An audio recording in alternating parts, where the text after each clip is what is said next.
أعوذ بالله من الشيطان الرجيم بسم الله الرحمن الرحيم الحمد لله رب العالمين الصلاة والسلام على سيد الأنبياء والمرسلين وخاتم النبيين أبي القاسم محمد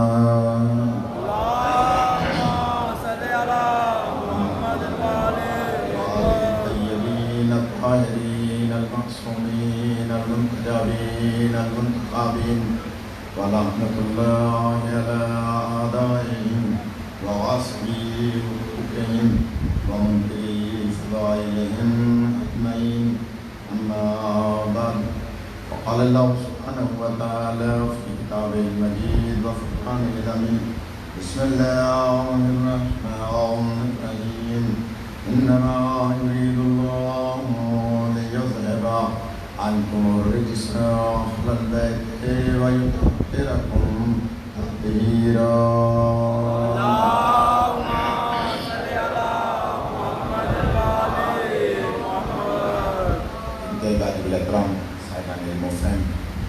میرے لیے یہ امر باعث سعادت ہے کہ اس مقدس بارگاہ میں عشرہ اللہ کی اس تیسری مجلس میں کچھ گزارشات عرض کرنے کی سعادت حاصل ہو رہی ہے، اور میں شکر گزار ہوں تمام احباب کا، تمام بانیان کا کہ صبح کے ٹائم کچھ یہاں مسائل ہیں، روزانہ ہی پھاٹک بند مل رہا ہے اور پل شاید جو ہے وہ بن رہا ہے، تو کافی دیر ہو رہی ہے، تو کیا کریں مجبوری ہے۔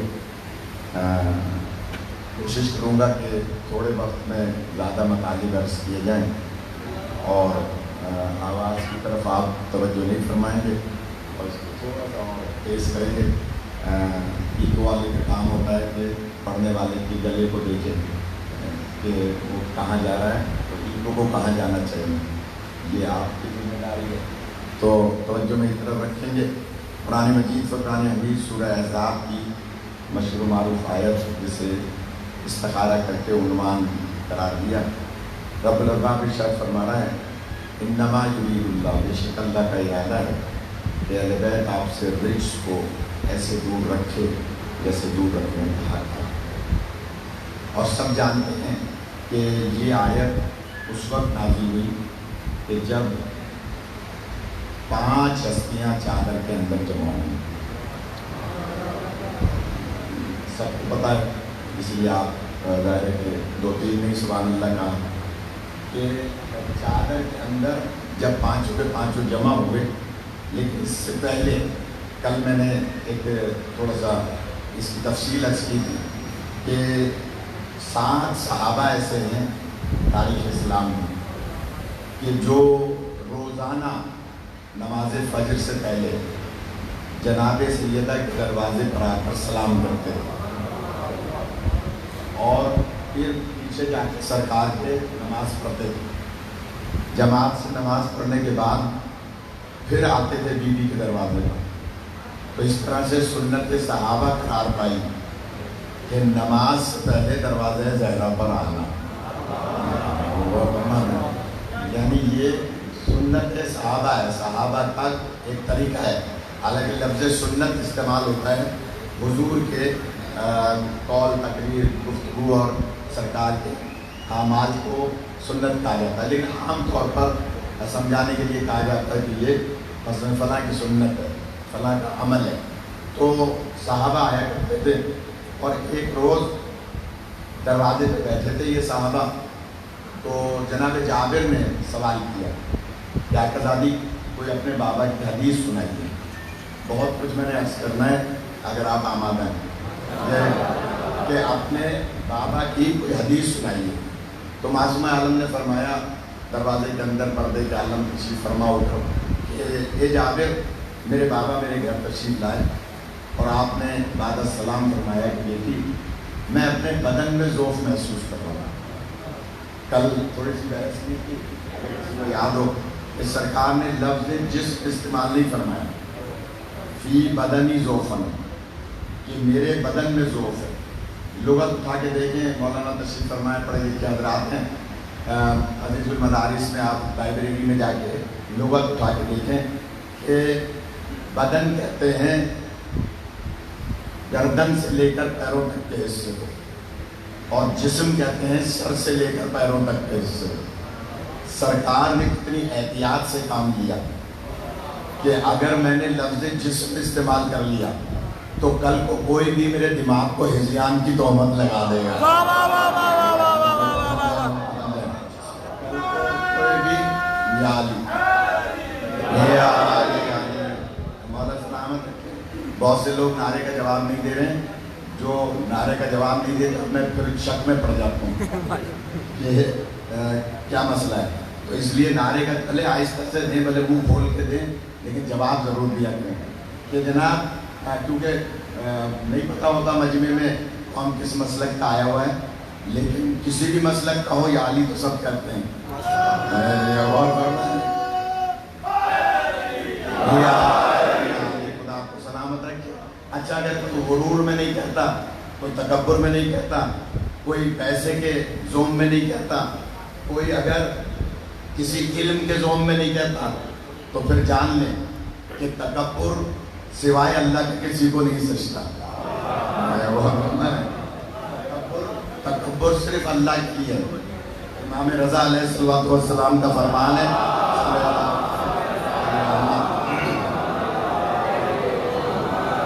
کہ اب تکبر و ردائی, تکبر ایک چادر ہے جسے سوائے اللہ کے کوئی اور نہیں اوڑھ سکتا. اور فرمائے گا اللہ کے علاوہ تکبر کسی کو نہیں سجتا.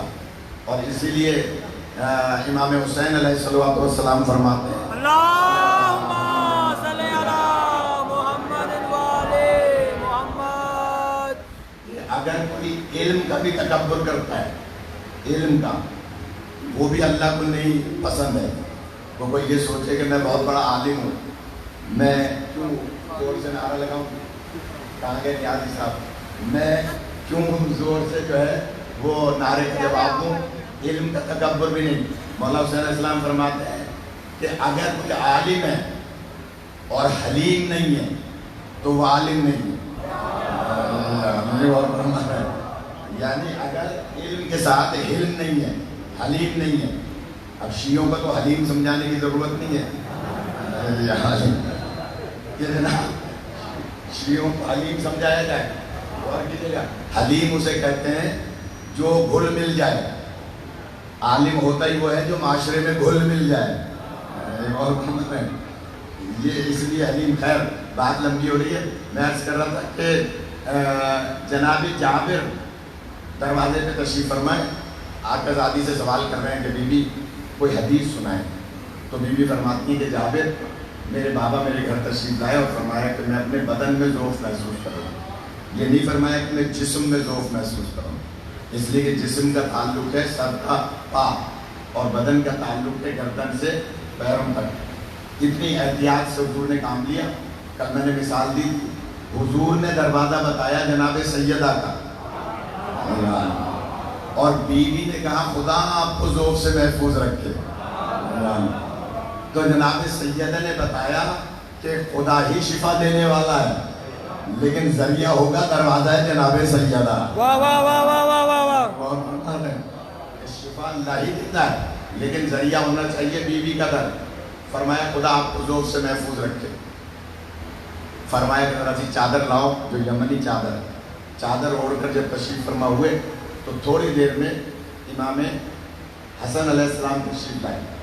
اللہم صلی علی محمد وعلی محمد. آپ کراچی سے آ کے آپ حدیث قصہ ہمیں سنا رہے ہیں, ہم نے تو ہزاروں دفعہ سنی ہے, لیکن جہاں میں لطیف ایک دو باتیں عرض کرنا چاہ رہا ہوں کہ جیسے ہی مولا تشریف لائے تو عرض کی ہے, اماں آج میں اپنے گھر میں اپنے نانا کی خوشبو محسوس کر رہا ہوں. غور کیجیے گا, مولا حسین علیہ السلام آئے, سلام کے بعد اماں آج میں اپنے گھر میں اپنے نانا کی خوشبو محسوس کر رہا ہوں. نانا کی خوشبو.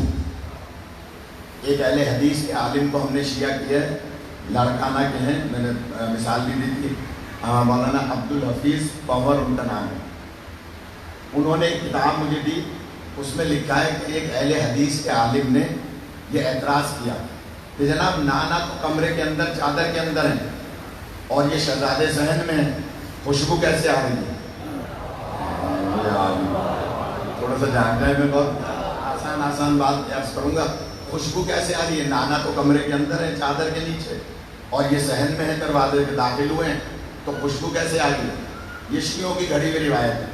تو میں نے ان کی خدمت میں عرض کیا، آپ کہتے ہیں اپنے آپ کو اہل حدیث، لیکن حدیث پہ غور نہیں کرتے۔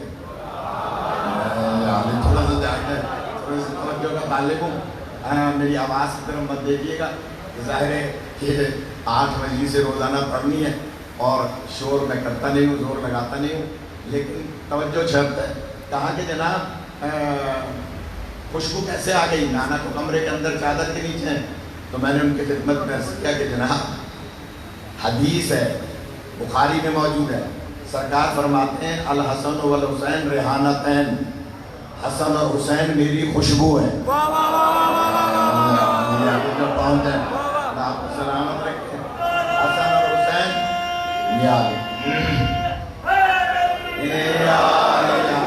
سلامت رکھیں، حسن اور حسین اللہم صلی اللہ محمد فرجم، خدا سلامت رکھیں۔ بس اب آپ کے درود پہ میری آواز کھل رہی ہے کہ جناب سرکار فرماتے ہیں حسن اور حسین میری خوشبو ہے، اور جن کا شاعری سے شوق ہے، بیدار صاحب آپ داد بات تو دیتے نہیں ہیں لیکن توجہ فرمائیں، میں جملہ کہہ رہا ہوں کہ جناب شاعر حضرات اس سے لطف لیں گے جو جملہ کہہ رہا ہوں کہ جناب نبی پاک فرما رہے ہیں حسنین میری خوشبو ہیں، یعنی میں گل ہوں تو گل کی خوشبو حسنین ہے، جملہ۔ اچھا آپ جا ہی گئے تو ایک بات اور یاد آ گئی کہ جناب خوشبو ہیں حسنین۔ اگر کوئی ناراض ہوا کرے تو بعد میں مجھے بریف کر دیا کرے، بتا دیا کرے کہ جناب اگر رسول اور اسلام کو حسنین سے لیں گے تو خوشبو ہی خوشبو ملے گی۔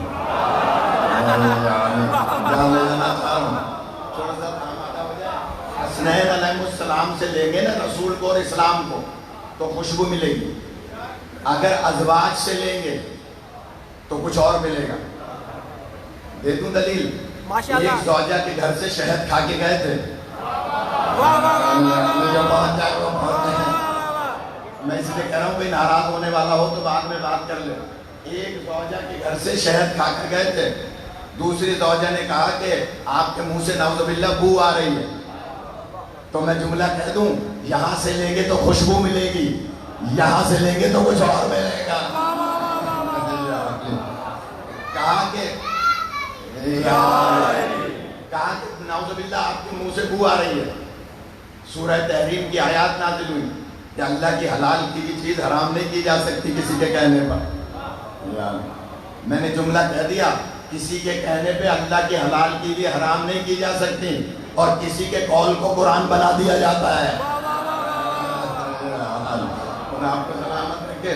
لہذا کہا کہ حسنین کی خوشبو، تو ہم نے کہا جناب رسول پاک گل اور گل کی خوشبو ہی حسنین ہے، تو اگر آپ کو رسول لینا ہے تو حسنین علیہ السلام کے ذریعے سے ملے گا۔ جناب معصوم عالم فرماتے ہیں جابر تھوڑی دیر میں میرے شوہر تشریف لائے اور اس کے بعد میں چادر کے نزدیک گئی، میں ایک بچوں کے لیے ایک تجزیہ کر رہا ہوں، چیلنج ہے میرا، آپ جیسے چاہیں سنیں آپ کی مرضی، لیکن چیلنج ہے، اور چیلنج کیا ہے؟ ان دونوں شہزادوں نے نانا سے کبھی اس واقعے سے پہلے یا اس واقعے کے بعد کبھی اجازت مانگی ہو کسی مسئلے میں؟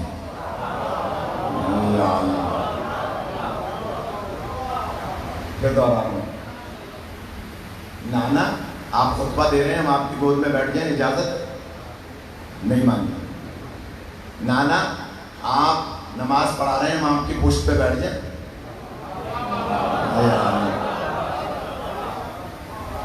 آج میری طرح سب تھکے ہوئے ہیں۔ نانا آپ نماز پڑھا رہے ہیں، آپ کی پشت پہ بیٹھ جائیں، اجازت ہے؟ نانا آپ کے کاندھے پہ بیٹھ جائیں، اجازت ہے؟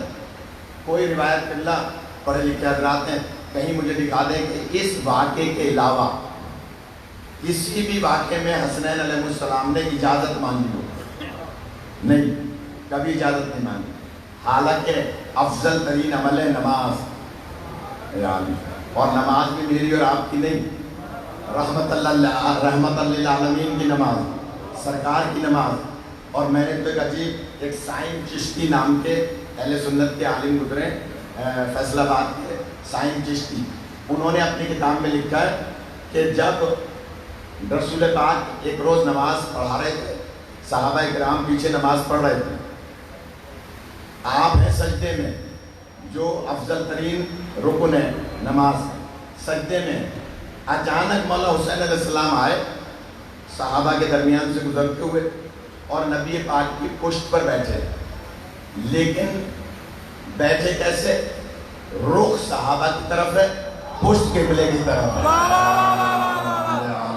جان لے جانا چاہ رہا ہوں میں، تھوڑا سا آمان ہے جو حضرات مجھے کچھ چہروں سے لگ رہا ہے کہ تھکے ہوئے ہیں، تو میں جملہ کہہ رہا ہوں کہ جناب رخ ہے صحابہ کی طرف جو نماز پڑھ رہے تھے سرکار کے پیچھے، اور پشت ہے قبلے کی طرف۔ حالانکہ بچے کی فطرت کیا ہوتی ہے؟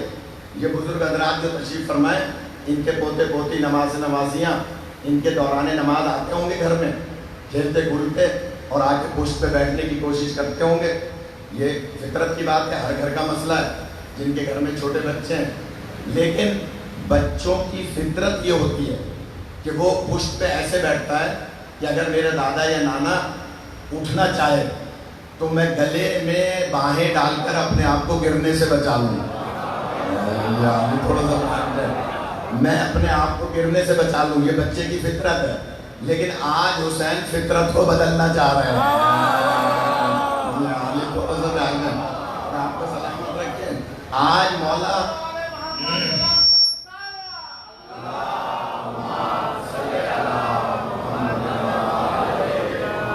بہت آہستہ آہستہ عرض کروں گا، میری آواز کا بھی مسئلہ ہے، اور ظاہر ہے کہ آپ حضرات دور دور سے تشریف لائیں، میں شکر گزار ہوں کہ مولا حسین علیہ السلام آج فطرت کو بدلنا چاہ رہے ہیں۔ یا جملہ بدلوں اگر اجازت دیں، آج مولا حسین بتانا چاہ رہے ہیں کہ میرے نانا پر مجھے اعتماد کتنا ہے۔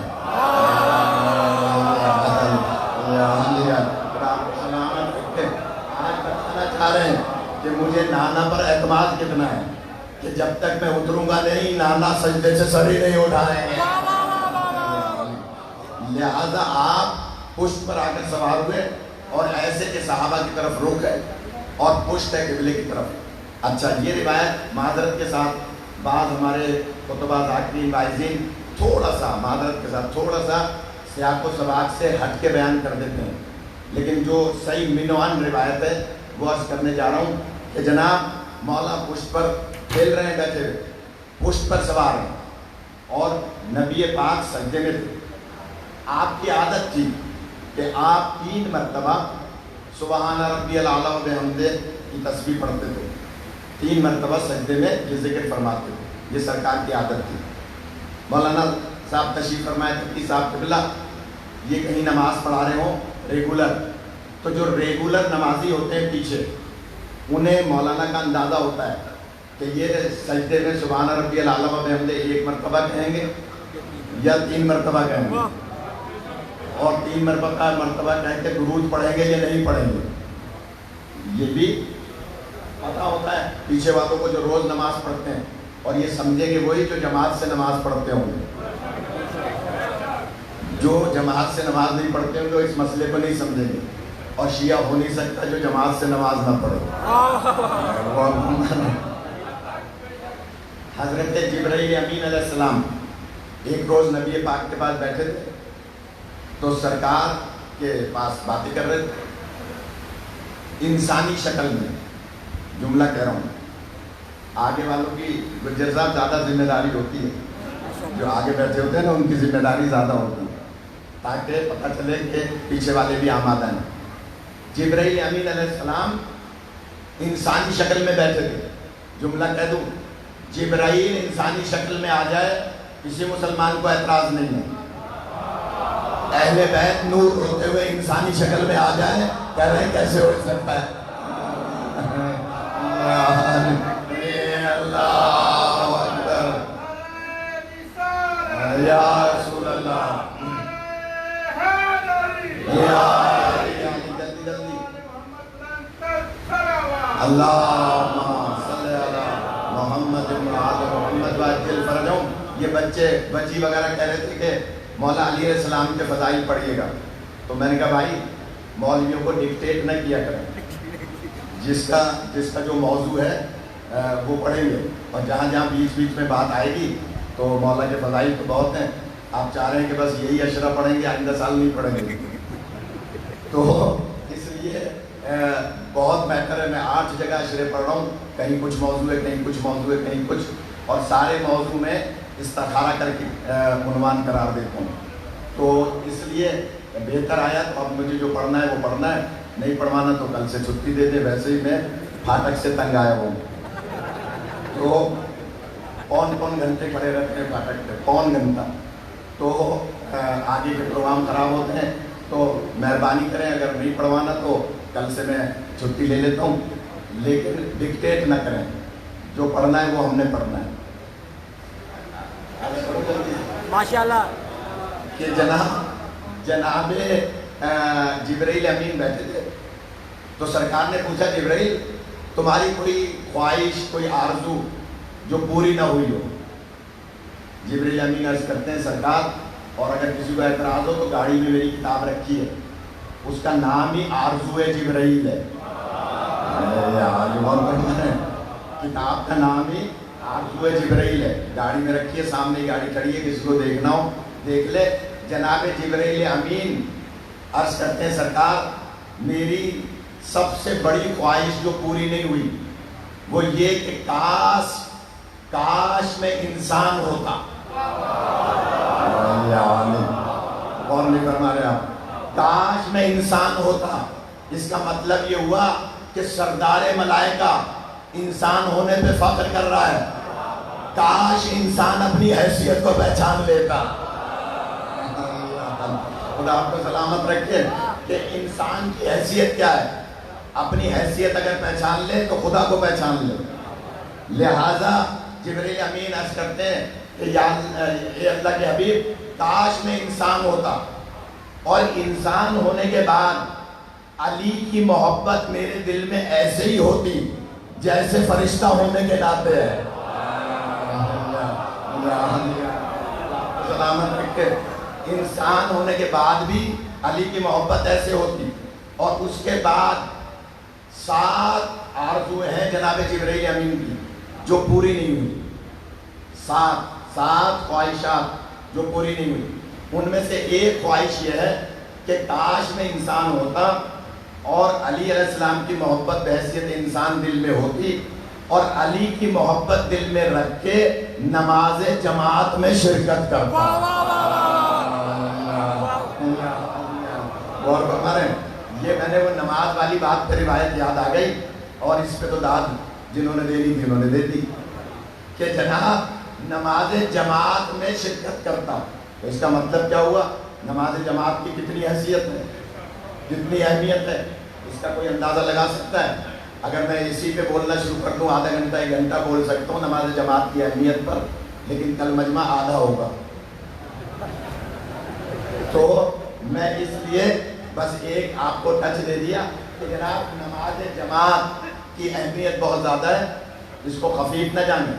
ہاں اگر کسی مولانا سے بالفرض آپ کو کوئی اختلاف بھی ہے خدا نہ خواستہ کسی وجہ سے، تو وہ بھی نماز جماعت میں آپ کو شرکت کرنی ہے، آپ کو جماعت کا ثواب ملے گا۔ آپ فرادہ نیت کریں لیکن جماعت کے ساتھ شریک ہوں۔ اگر مولانا کے ساتھ کسی کے ساتھ خدا نہ خواستہ کوئی مسئلہ ہے، آج کل لوگ چھوٹی چھوٹی باتوں میں مولویوں ہی سے ناراض زیادہ ہوتے ہیں، اپنے بچوں کو اپنے گھر والوں کو بہن بھائیوں کو نہیں دیکھتے، مولوی سے جلدی ناراض ہوتے ہیں۔ تو خیر میں جلدی سے عرض کر رہا ہوں کہ جناب جبرائیل امین انسانی شکل میں بیٹھے تھے، نماز جماعت حضور پڑھاتے تھے، اور 3 مرتبہ سبحان ربی الاعلی و بحمدہ سجدے میں پڑھتے تھے۔ پیچھے جو صحابہ ہوتے تھے انہیں پتا تھا کہ سرکار 3 دفعہ پڑھیں گے اور اس کے بعد سر اٹھا لیں گے، تو وہ اپنے آپ کو آمادہ کر رہے تھے۔ ادھر جبرائیل امین نازل ہوئے، جب حضور 2 مرتبہ پڑھ چکے تھے، تھوڑا سا جان لے جانا چاہ رہا ہوں، جب حضور 2 مرتبہ سبحان ربی الاعلیٰ و بحمدہ پڑھ چکے تو جبرائیل امین نازل ہوئے اور کہا، جو صحیح روایت ہے کہ اے اللہ کے حبیب آپ سجدے کو طول دے دیجیے۔ اس سے زیادہ مولانا میں نے مستند بات نہیں پڑھی، جو ہمارے ذاکرین واعظین تھوڑا سا اضافہ کر دیتے ہیں، لیکن جو صحیح روایت ہے کہ آپ سجدے کو طول دے دیجیے۔ اب نبی کو حکم ہے کہ سجدے کو طول دینا ہے، آپ سبحان ربی الاعلیٰ و بحمدہ بڑھائے جا رہے ہیں۔ جب 10ویں مرتبہ پڑھا، اب میں حوالہ دے رہا ہوں علامہ طاہر القادری کی کتاب کا، جب 10 مرتبہ پڑھ چکے، 10 مرتبہ، تو صحابہ میں سے کچھ کو تشویش ہوئی کہ سرکار سجدے کو طول لیے جا رہے ہیں، کیا وحی نازل ہو رہی ہے؟ تو حضرت انس بن مالک نے سر سجدے سے اٹھایا دوران نماز کہ دیکھوں ہو کیا رہا ہے۔ جملہ کہوں گا میں فضائل سننے والوں کے لیے، جیسے ہی انس نے سر اٹھایا، سر اٹھاتے ہی حسین کو دیکھا، پھر سجدے میں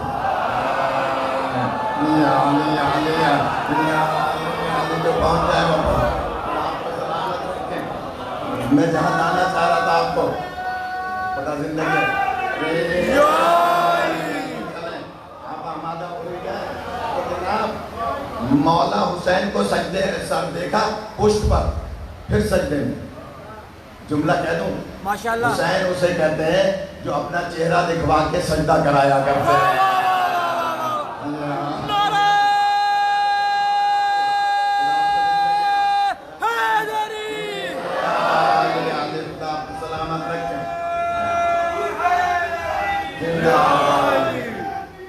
زندہ آباد، زندہ آباد، مردہ آباد، مردہ آباد۔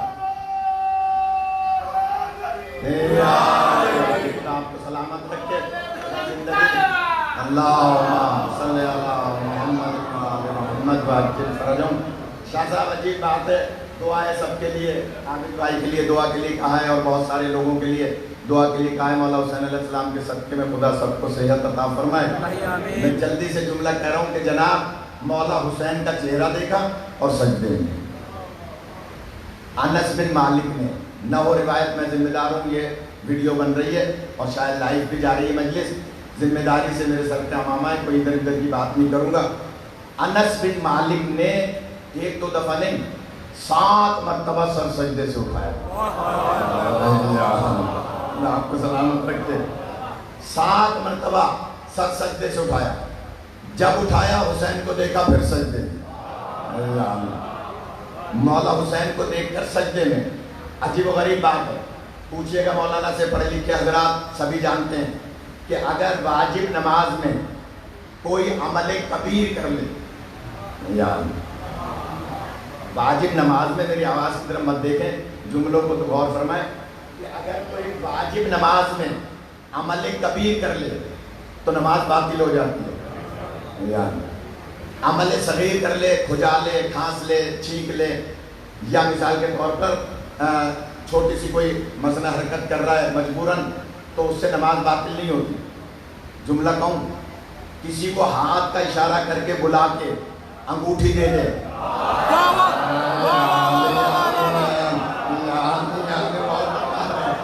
آپ کو سلامت رکھے، اگر کوئی ہاتھ کا اشارہ کر کے انگوٹھی دے دے عام آدمی، اس کی نماز باطل ہو جائے گی۔ علی زکوٰۃ دے دے تو ولی بن جائے گا۔ بڑی خدا آپ کو سلامت رکھے۔ بیچ بیچ میں فضائل آئیں گے تو بیان کریں گے، لیکن ظاہر ہے کہ رٹی بھی بات نہیں ہوتی، اچانک بات آتی ہے۔ تو مولا کائنات حالت رکوع میں زکوٰۃ دے رہے ہیں اور آیا انما ولیکم اللہ آ رہی ہے، یہ حال ہے۔ میں اگر حالت رکوع میں کسی کو ہاتھ کا اشارہ کر کے بلاؤں اور کہوں انگوٹھی اتار لے میرے ہاتھ سے، تو نماز باطل ہو جائے گی۔ میں یہ جملہ کہہ پورا ہوں کہ بہت سو نے ایسا کیا، آپ کو سلامت رکھے، بہت سو نے پلاننگ کے تحت ایسا کیا کہ تم آنا، میں نماز پڑھ رہا ہوں گا اور تم آواز دینا اور میں ہاتھ کا اشارہ کروں گا اور تم انگوٹھی اتار لینا تو میرے لیے بھی ولایت کی سند آ جائے گی۔ انہیں پتہ ہی نہیں تھا کہ نہ علی اپنی مرضی سے کچھ کر رہے تھے، نہ آنے والا کوئی معمولی تھا، علی بھی نمائندہ ولی تھے، وہ بھی ملائکہ تھے۔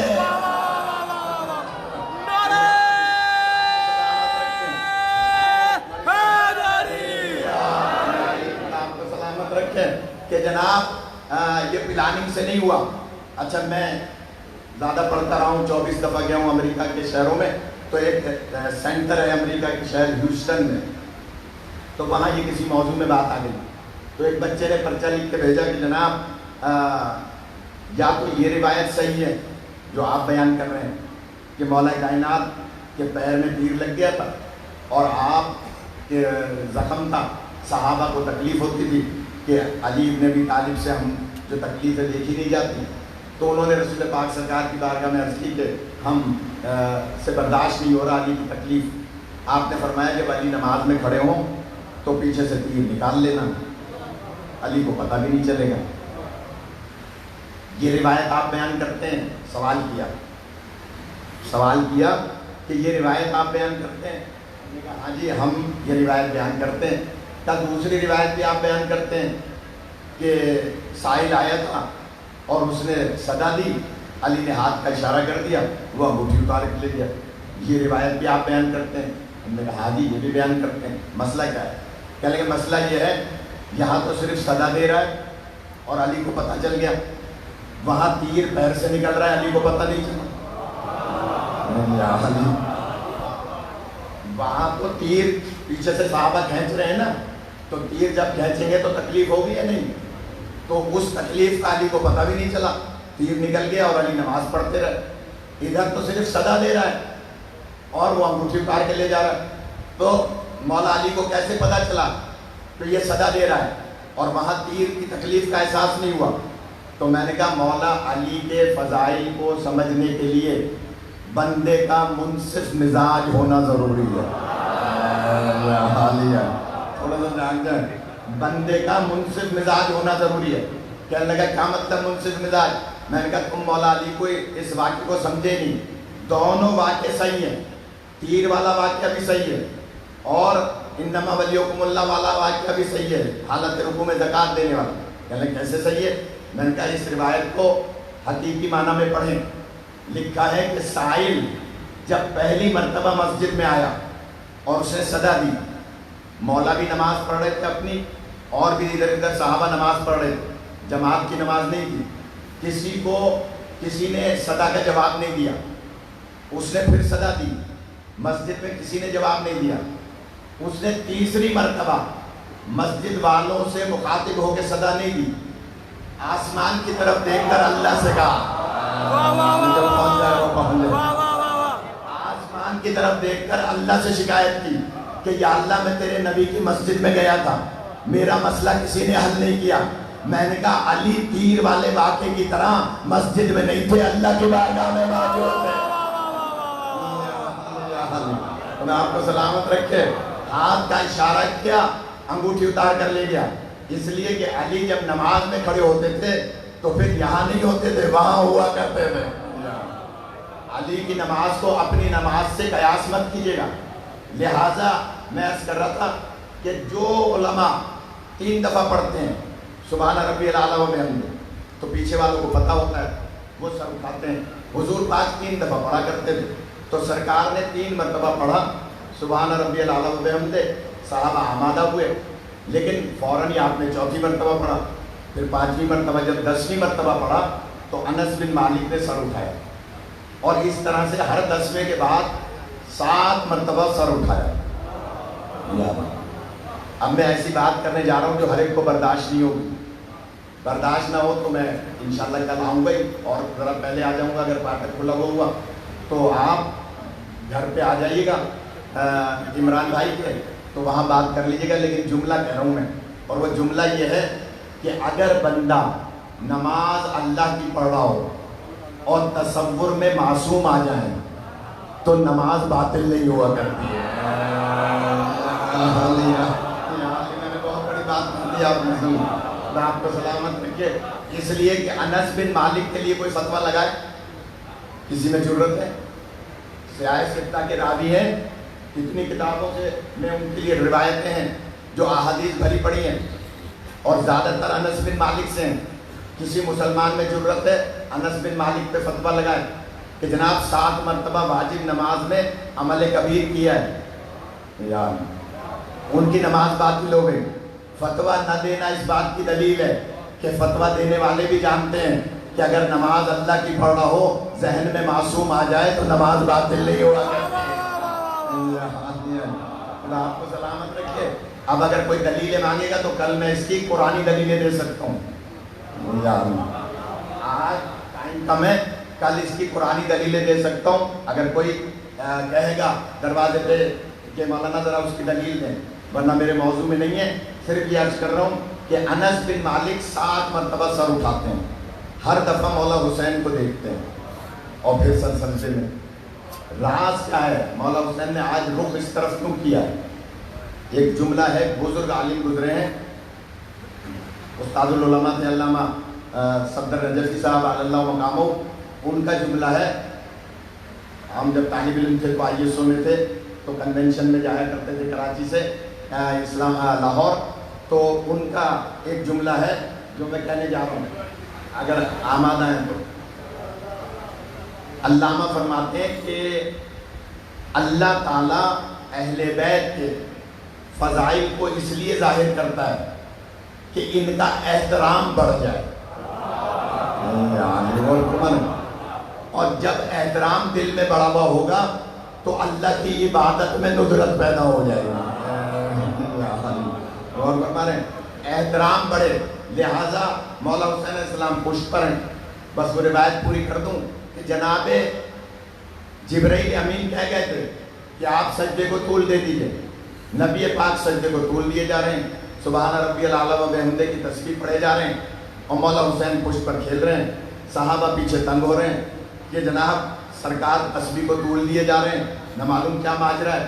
سر اٹھا کے دیکھتے ہیں, حسین کو دیکھتے ہیں, پھر سجدے میں چلے جاتے ہیں. جلدی سے جملہ کہہ رہا ہوں کہ جناب جب مولا حسین علیہ السلام پشت پر کھیل رہے تھے تو سارے صحابہ انتظار کر رہے تھے کہ حسین پشت سے اتریں تو رسول سر سجدے سے اٹھائیں. جملہ کہہ رہا ہوں بس آخری فضائل کا کہ جناب رسول پاک کی پشت پر حسین علیہ السلام کو دیکھ کر صحابہ انتظار کر رہے تھے کہ حسین پشت سے اتریں تو رسول پاک سر سجدے سے اٹھائیں. جملہ سنیے گا, صحابہ انتظار کر رہے ہیں کہ رسول سر سجدے سے اٹھائیں. رسول انتظار فرما رہے ہیں کہ جبرائیل مجھے دوبارہ حکم دے تو میں سر سجدے سے اٹھاؤں. جبرائیل انتظار کر رہے ہیں اللہ مجھے حکم دے تو میں رسول تک پیغام پہنچاؤں. اللہ انتظار کر رہا ہے حسین اترے تو میں جبرائیل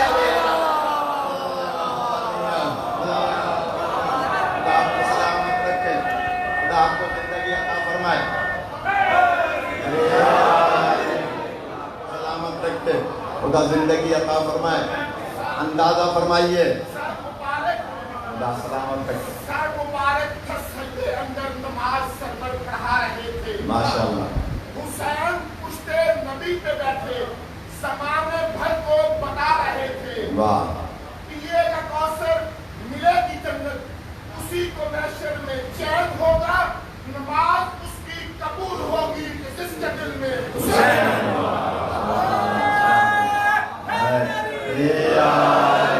خدا آپ کو سلامت رکھے.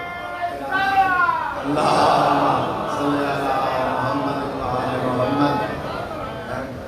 صاحب دعوت بھی دے رہے ہیں مجھے 3 شعبان کی کہ جناب 3 شعبان کو جلسہ پڑھ دیں, تو اگر کرونا نہیں ہوا تو انشاءاللہ